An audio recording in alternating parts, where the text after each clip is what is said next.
हाय भाई मैंने ମୁଁ ବସିକି ମୋ ଅଫିସ କାମ କରୁଛି ହଠାତ୍ ସ୍ତ୍ରୀ ଫୋନ କରି କହିଲା ଯାହା ହେଇଛି ଭୁଲି ଯା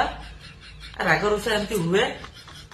ତମ ପସନ୍ଦର ଖାଇବା ବନେଇଛି ଆଉ ତମ ପସନ୍ଦର ଡ୍ରେସ ପିନ୍ଧିଛି ତମେ ଶୀଘ୍ର ଆସିକି ପହଞ୍ଚ ପୁଣି 2 ମିନିଟ୍ ହେଇନି ପୁଣି ଫୋନ କରି କହିଲା ତମେ ବାହାରିଲ ନା ବାହାରିନ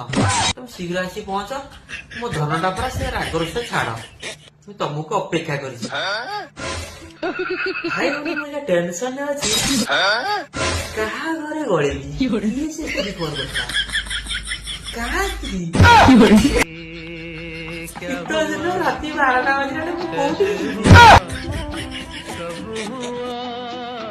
भलो स्त्री डेगी अबे साले